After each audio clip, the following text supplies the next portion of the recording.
Fine. Let's start. Number 10. Phosphine on Venus. Of all the places to go looking for life, Venus is the one nobody picks. It's the planet we usually describe with disaster words. The surface sits at around 460 degrees Celsius, hot enough to melt lead. The air pressure down there would crush you like the deep ocean. It rains sulfuric acid.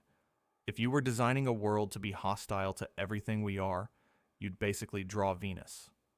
So in 2020, when a team led by an astronomer named Jane Greaves at Cardiff University announced they'd found a gas called phosphine in the clouds of Venus, the reaction was not, "Oh, interesting." The reaction was closer to, "Wait, what?" Here's why that one word, phosphine, made people sit up. Phosphine is a small, simple molecule, one phosphorus atom holding hands with 3 hydrogen atoms. And on a rocky planet like ours, it is genuinely hard to make without life. On Earth, the phosphine that exists is mostly coming from microbes. Anaerobic bacteria, the kind that live in swamps and pond mud, and the guts of animals, in places with no oxygen. It's a gas we associate with the parts of biology that don't need sunlight or air. So finding it floating in the sky of another planet is the kind of thing that makes an astronomer's coffee go cold. They spotted it using 2 telescopes. First, the James Clerk Maxwell Telescope in Hawaii, then the enormous ALMA array in Chile to check the result. And the amount they measured was about 20 parts per billion. Tiny, but not nothing. Now, here's the detail that flips the whole thing on its head. We just said Venus is a furnace, and it is, but not all of it. Float up about 50 to 60 kilometers above that hellscape surface, up into the cloud deck, and something strange happens. The temperature drops, the pressure eases, and you reach a thin band of atmosphere where conditions are almost Earth-like. One of the only genuinely temperate places anywhere off our planet in the inner solar system isn't on the ground of some gentle world. It's hanging in the clouds of the scariest planet we've got. And that's exactly the altitude where the phosphines seem to be sitting. But here's the thing. This is a story about a find that suggested life, not a story about finding it. And almost immediately, other scientists started pulling at the thread. Some reanalyses questioned whether the signal was even phosphine at all, suggesting it might be sulfur dioxide, which Venus has plenty of, wearing a convincing disguise in the data. Others argued the amount had been overestimated. And of course, there's always the possibility of some boring, non-living chemistry, volcanoes, or reactions we simply don't understand yet, quietly making the stuff. So the honest answer today is that nobody knows. The detection itself is contested. The interpretation is contested. It might be a microbe's exhale drifting through an alien sky. It might be a misread squiggle on a graph. But for a few days in 2020, the human species seriously asked whether the most poisonous planet in our neighborhood might have something alive tucked into its clouds. And we still haven't fully closed the case. The last place anyone would look. Which is, of course, exactly where these stories like to begin. Number 9. The Murchison meteorite. In September of 1969, near a small town called Murchison in Australia, a rock fell out of the sky. It broke up as it came down, scattered across fields and farmland, and people picked up the pieces. It looked, honestly, unremarkable. Dark, pitted, a bit crumbly. The kind of thing you'd step over. It turned out to be one of the most important objects ever to land on this planet. Because when scientists cut into the Murchison meteorite and started analyzing what it was made of, they found it was absolutely loaded with organic chemistry. Not life. Let's be clear about that up front. But the ingredients. The raw chemical alphabet that life is written in. By 1971, researchers had confirmed amino acids inside it. Amino acids are the building blocks of proteins, which means they're the building blocks of basically everything your body does. Glycine, alanine, glutamic acid, the familiar ones. And here's the part that matters. They could tell these amino acids came from space, not from earthly contamination. Over the following decades, the list just kept growing. Sugars, sugar-related compounds, and then, remarkably, nucleobases, the actual letters used to spell out genetic code, including uracil. A study in 2017 even turned up a whole new family of 9 amino acids nobody had cataloged before.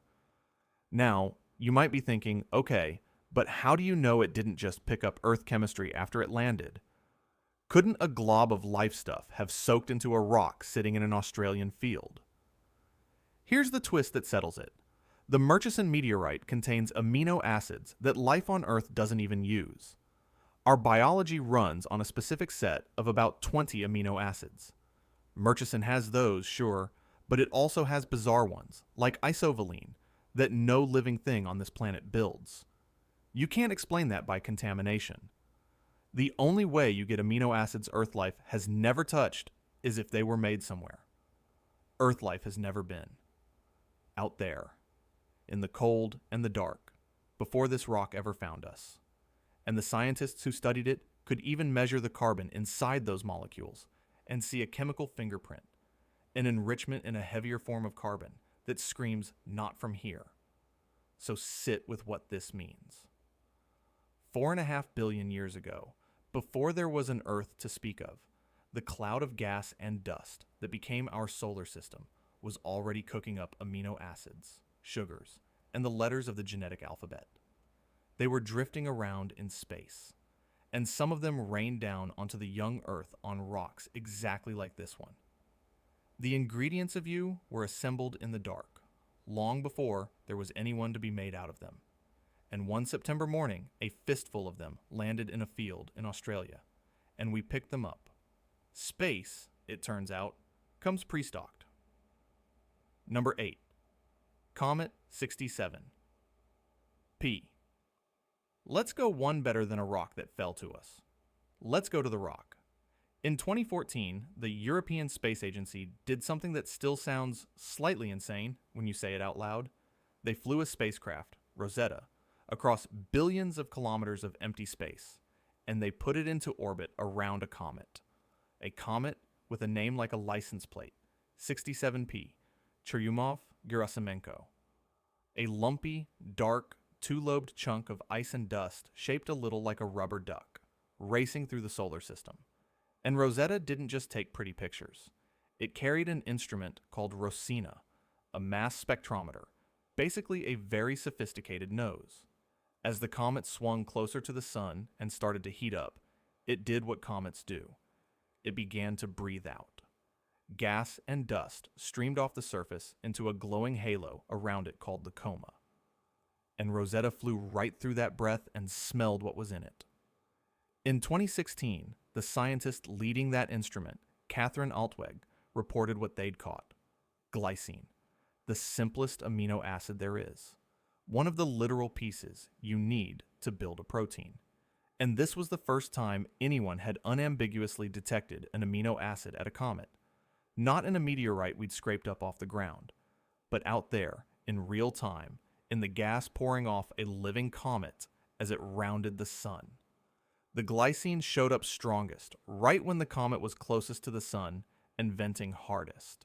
And alongside it, they found molecules that are stepping stones toward glycine, methylamine, and ethylamine, like catching not just the finished word, but the letters mid-spelling. But the detail that really lands is the other thing they found riding in that same breath: phosphorus. Phosphorus is one of those quiet, essential elements. It's in the backbone of your DNA. Every rung of that twisting ladder is held together by it. You do not get life as we know it without phosphorus. And here it was, in the exhaled gas of a comet, sitting right next to an amino acid. So now line these finds up. A meteorite full of amino acids falls on Australia. A spacecraft flies 400 million kilometers from home, sticks its nose into a comet, and smells an amino acid and a piece of DNA's backbone in the same puff of gas. Comets like this one bombarded the early Earth relentlessly, back when our planet was young and getting pelted. which means the same delivery service that may have brought water to Earth might also have been dropping off the ingredients of biology, one icy impact at a time. We didn't bring a sample home for this one. We went out and tasted the comet where it lived, and it tasted like the start of something. Number 7. Uratil on Ryugu. Here's the problem with everything we've talked about so far. Meteorites fall through our air, land in our dirt, sit in our fields, and get handled by us. So no matter how carefully you measure them, there's always a skeptic in the back of the room muttering, "Yeah, but how do you really know that didn't get contaminated down here?" Japan decided to answer that skeptic by going and getting a sample that never touched the Earth at all. The mission was called Hayabusa 2. The target was an asteroid named Ryugu, a dark, spinning, diamond-shaped pile of rubble out in space. Hayabusa 2 flew out to it, hovered, dipped down, and grabbed material straight off the asteroid and sealed it into a capsule. A capsule that stayed closed all the way home, through the vacuum, through re-entry, until it was opened in a clean laboratory under controlled conditions. No Australian field, no farmer's hands, no Earth air. Pristine. And in 2023, a team led by Yasuhiro Oba at Hokkaido University reported what was inside. Uracil. Uracil is not a vague, generic organic smudge. Uracil is one of the 4 letters of RNA. RNA is the molecule that carries the working instructions of life, the cousin of DNA. Of the handful of characters used to write the code that runs every living thing you've ever met, one of them was sitting inside a sealed sample of an asteroid. They also found vitamin B3, niacin, in there with it. The amounts were tiny, a few to a few dozen parts per billion, but the point was never the quantity. The point was the certainty. Because the sample had been sealed in space, you could finally, cleanly rule out contamination. Whatever was in that capsule got into it out there, on a rock between the planets. This was, beyond reasonable argument, an extraterrestrial letter of the genetic alphabet. And it gets better. Follow-up work on Ryugu material has since reported finding all 5 of the key nucleobases, the full set of letters used in DNA and RNA. The complete chemical alphabet, present in an asteroid, delivered in a tamper-proof container by a spacecraft, because we got tired of arguing about contamination and just went and got a clean sample. So picture the chain here, an asteroid, billions of years old, drifting in the dark, carrying inside it a letter of the code of life. A spacecraft from a small blue planet flies out, takes a pinch of it, and brings it home in a sealed jar. And when we open the jar, we find a piece of the same alphabet that's written into every cell in your body. We posted a letter to ourselves from an asteroid, and it was signed in the language of life. Number 6. Sugar around a newborn star. So far, we've been talking about objects inside our own solar system. Rocks, comets, asteroids, all relatively close to home. You could be forgiven for thinking, fine, maybe our little corner of space got lucky and got seeded with life's ingredients. A one-off, a local fluke. In 2012, astronomers killed that idea. Using ALMA, that giant array of telescopes high in the Chilean desert, a team pointed at a young star about 400 light-years away. Not a finished, settled star like our sun. A baby.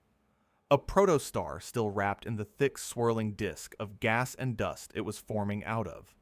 A system named, again, with the cosmic license plates, IRAS 16293.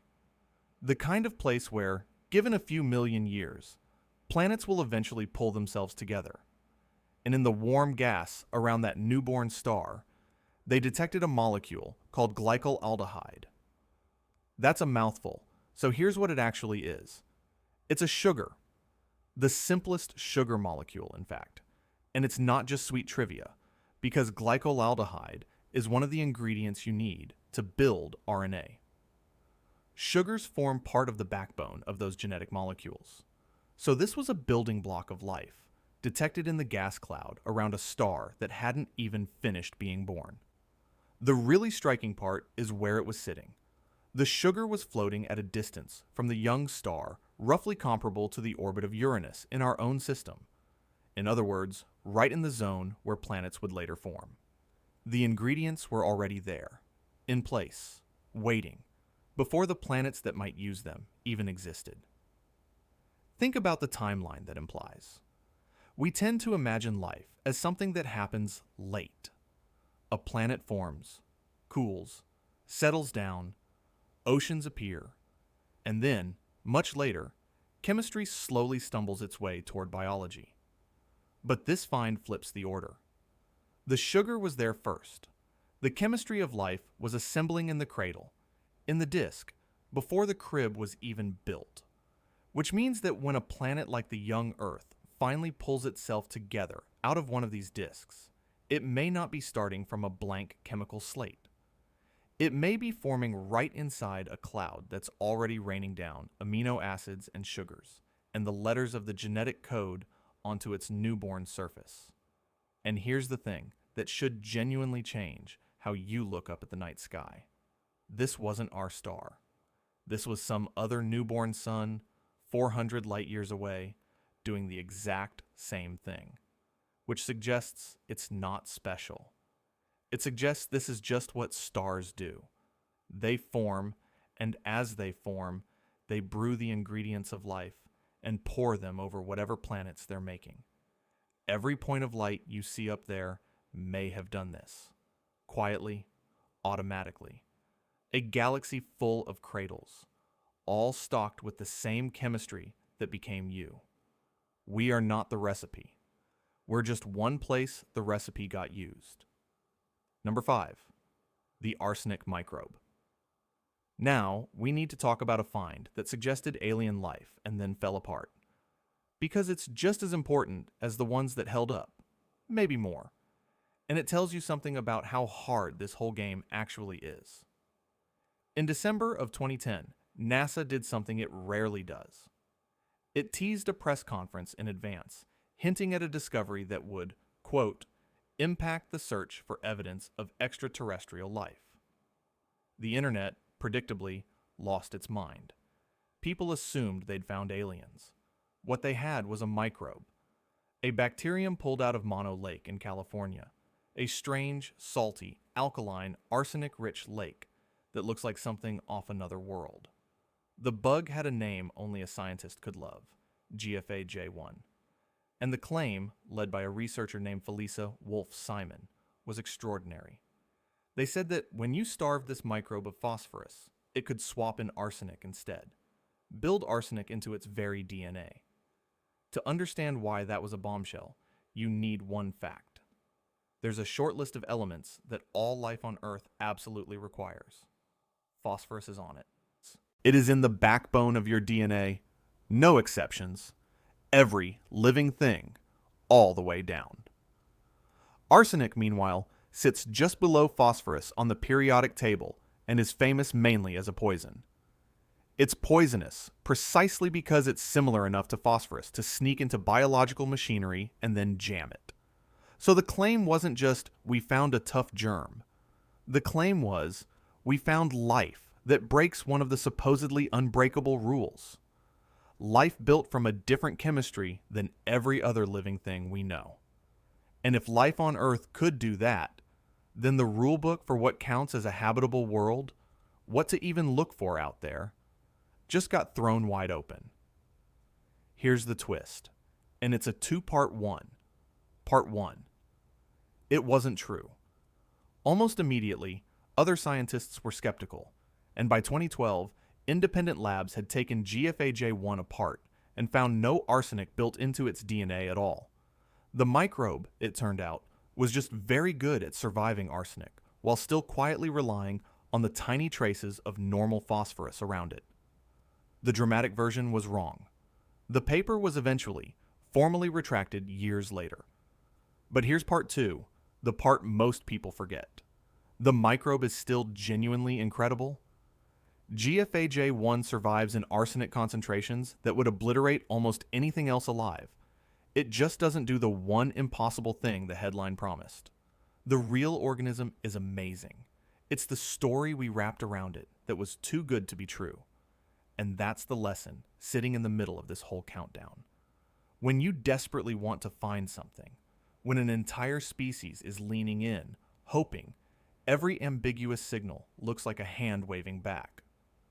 Phosphine that might be sulfur dioxide, a microbe that might rewrite biology.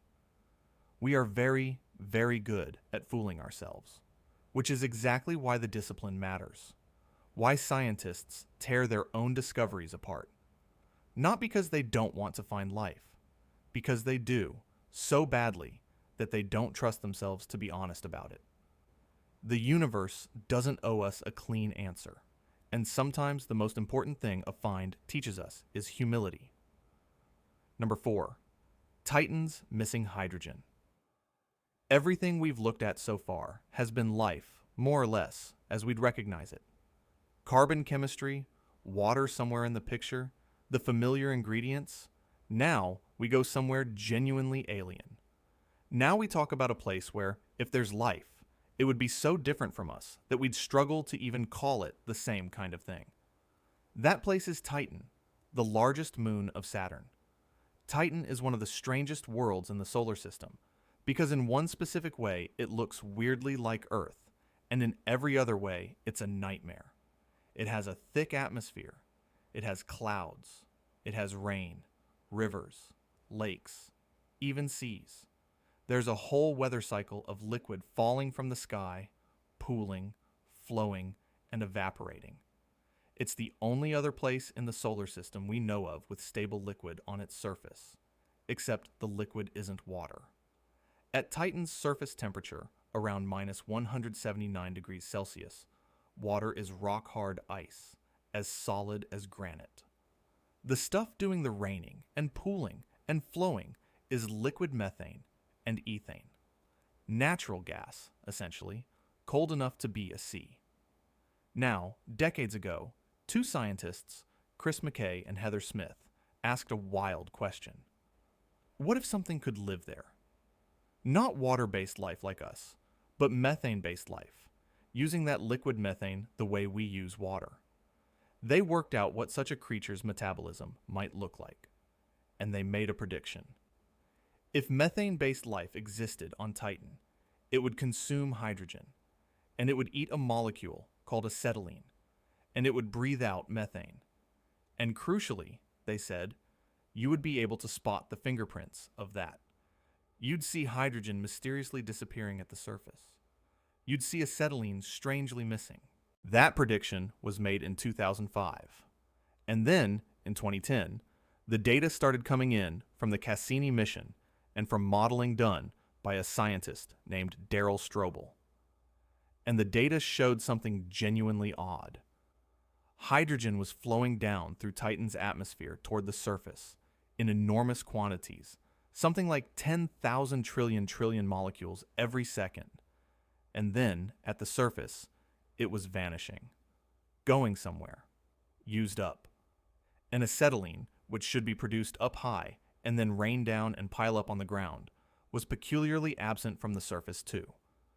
Which is to say, the exact two fingerprints McKay and Smith had predicted for methane-eating life were both showing up. Now, before anyone files this under aliens confirmed, let me be the skeptic, because the scientists themselves were the first ones to be. They stressed, loudly, that life was the least likely explanation. Far more probably, there's some mineral or chemical catalyst on Titan's surface, quietly making hydrogen and acetylene react in a boring, non-living way. The data also carry real uncertainty. But here's the beautiful catch, they pointed out. If it is just chemistry, then it's chemistry we've never seen. A catalyst that works at minus 179 degrees that nobody knew existed, and that would itself be a startling discovery. So either Titan has alien life, or Titan has alien chemistry. There's no boring option on the table. Picture it, a frigid orange moon, methane seas lapping at icy shores under a hazy sky, and something down at the surface, quietly drinking hydrogen out of the air. Maybe it's a rock. Maybe it's a reaction. Or maybe it's the slow breathing of life that would look at our oceans and our oxygen and find us every bit as strange as we find it. Number 3. The Viking labeled release experiment. Now we get to the one that genuinely haunts people, because this isn't a hint or a fingerprint or an ingredient. This is the time a machine sitting on the surface of Mars ran a direct test for life, and the test came back positive, and we may have talked ourselves out of believing it. The year is 1976. NASA lands 2 spacecraft on Mars, the Viking landers, on opposite sides of the planet, about 4,000 miles apart. Each one carries a small onboard biology laboratory designed to do something that had never been done before: to reach out a robotic arm, scoop up Martian soil, and test it for living things. One of those experiments was called the labeled release experiment, run by a scientist named Gilbert Levin, and the idea behind it was elegant. The logic went like this: if there are microbes in the soil, they'll eat. So you give the soil a little drink, a nutrient broth, a kind of food, laced with radioactive carbon atoms as a tracer. Then you watch. If something in that soil is alive and metabolizing, it'll consume the nutrients and release gas as a byproduct, and that gas will carry the radioactive carbon. So if your detector suddenly picks up radioactive gas rising off the soil, something just ate breakfast. On July 30th, 1976, the labeled release experiment ran for the first time on Mars. It came back positive. The soil was fed, and gas came off it, carrying the radioactive tag, exactly the way it would if microbes were down there eating. And it wasn't a one-off fluke. Across both landers, 4,000 miles apart, the experiment produced positive results. 4 of them, backed up by control runs designed to catch false alarms. By the textbook definition, the experiment was built around. This looked like metabolism.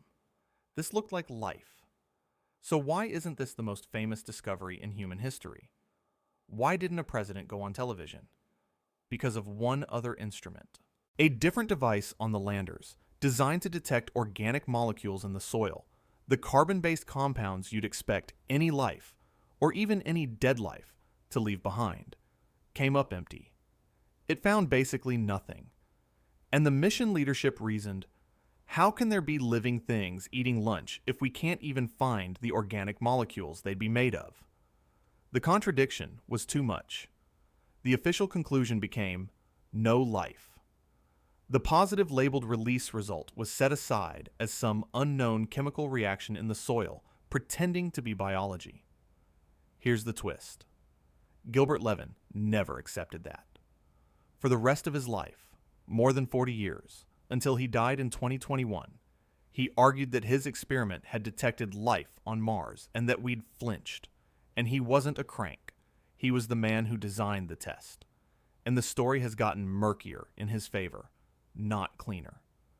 Decades later, in 2008, a later mission discovered that Martian soil is full of chemicals called perchlorates. And it turns out perchlorates, especially when heated, can both destroy organic molecules, which could explain why that other instrument found nothing and potentially mimic some of the labeled release reaction. So the very evidence used to dismiss Levin's result might have an innocent explanation, and the door he kept pushing on never fully closed. So here's where we actually stand. In 1976, we ran a direct experiment for life on another planet. It said yes. We decided it was probably wrong. And 50 years later, we still cannot say with certainty that it was. That should keep you up at night a little. We may have already gotten our answer and not believed it. Number 2, the Martian meteorite. There is one moment, exactly one, in modern history when the President of the United States stood up and spoke to the world about the possibility that we had found life beyond Earth. It happened in 1996, and it happened because of a rock the size of a potato. The rock has a name like all the others, ALH 4001. The letters stand for Allen Hills, a region of Antarctica where, on December 27th, 1984, a team of meteorite hunters picked it up off the ice. For years it sat in a collection, just another specimen. Then scientists worked out something remarkable about it. This rock was not from Earth, it was from Mars, blasted off the surface of Mars by an asteroid impact millions of years ago, thrown across space, and eventually, by sheer chance, falling onto the ice of Antarctica, where we'd find it. And it was old, around 4 billion years old, dating back to a time when Mars was warmer and wetter, and a lot more friendly to the idea of life.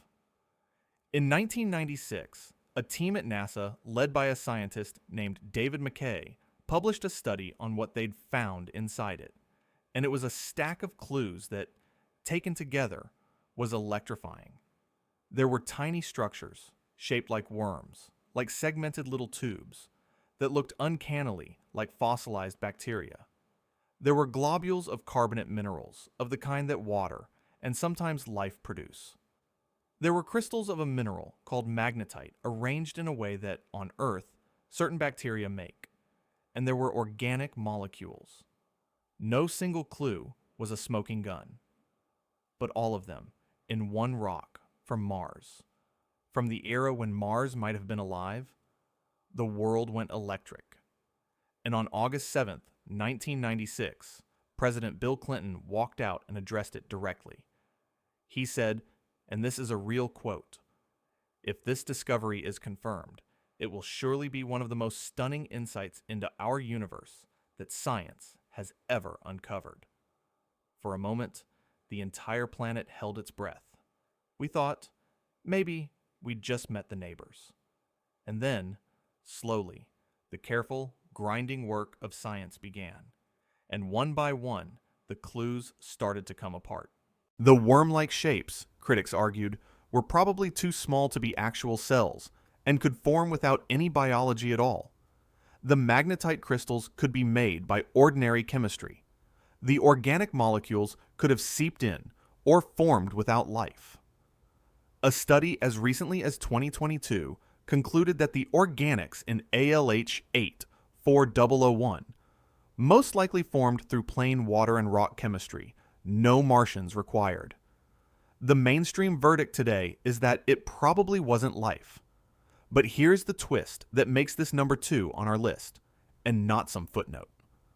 The find was, most likely, wrong, and it changed everything anyway. Before this rock, the search for life beyond Earth was a fringe pursuit, something serious scientists kept at arm's length.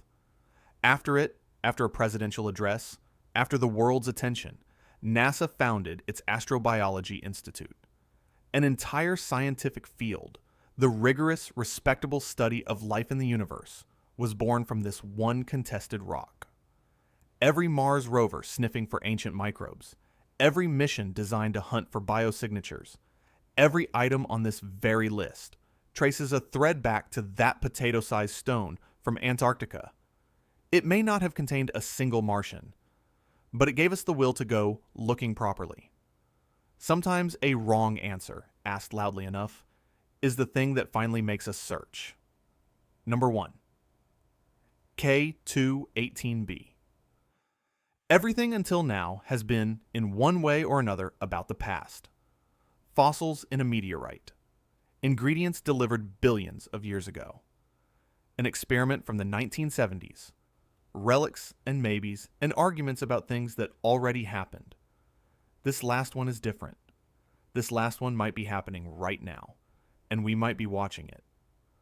Out in the constellation Leo, about 124 light-years away, there's a red dwarf star, and circling it, a planet called K218b. It's a big world, around 8.5 times the mass of Earth, and it sits in the habitable zone, the band around a star where temperatures could allow liquid water.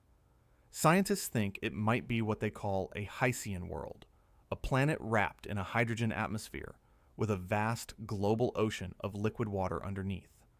An entire planet that's one deep, world-spanning sea. And here's where it gets extraordinary. We can study the air of that planet from here. When K218b passes in front of its star, a little of the starlight filters through its atmosphere on the way to us. And the molecules in that atmosphere each leave their own fingerprint in the light. So with a powerful enough telescope, you can read the chemistry of an ocean world over 100 light years away, just from the light leaking through its sky.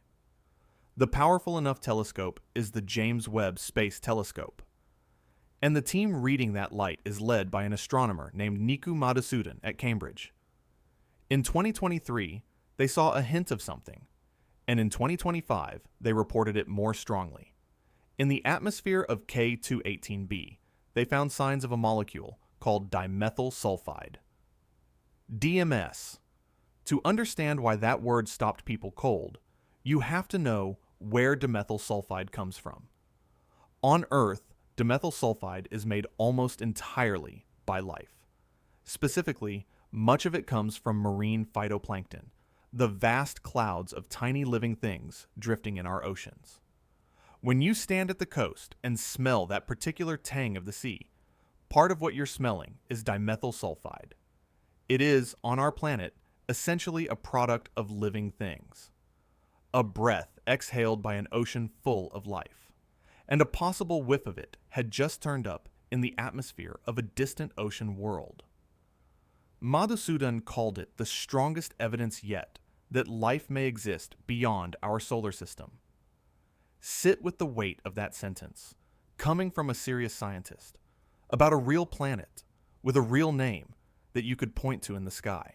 But this is Galactic Gabe, and you already know what comes next, because it's the same honest caveat that's run through this entire list.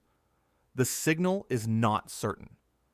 The detection reached about 3 sigma, a level of statistical confidence that sounds strong, but falls short of the 5 sigma standard physicists demand before they'll call something a discovery.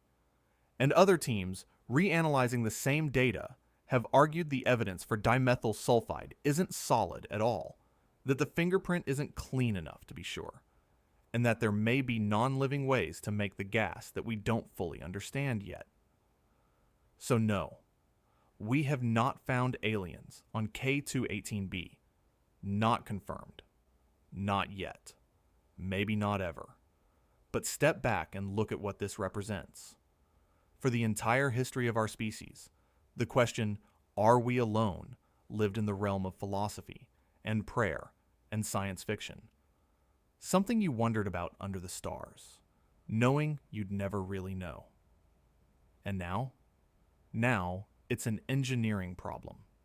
Now, we have a telescope reading the breath of an ocean on a planet so far away its light takes longer to reach us than human civilization has existed. And in that breath, we found a molecule that, on our world, only life knows how to make. We might be wrong about K218b. We've been wrong before, on this very list, more than once. Phosphine that might be a misread. A microbe that didn't rewrite biology. A meteorite that probably wasn't fossils. An experiment we decided not to believe. But notice the shape of all of it. We are no longer asking whether we could ever detect life out there. We're arguing about specific molecules, on specific worlds, in data we already have. The conversation has quietly moved from is it possible to is this it? And that shift, that quiet, enormous shift, may be the most important find of all. Because somewhere out there, around one of those distant stars, there may be an ocean breathing into the dark. And for the first time, we've built something that can lean in close and listen.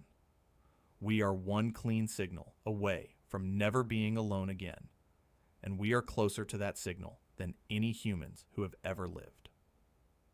Thank you for watching and sticking till the end. We've got plenty more videos coming in the future. Hit that subscribe button so you don't miss them.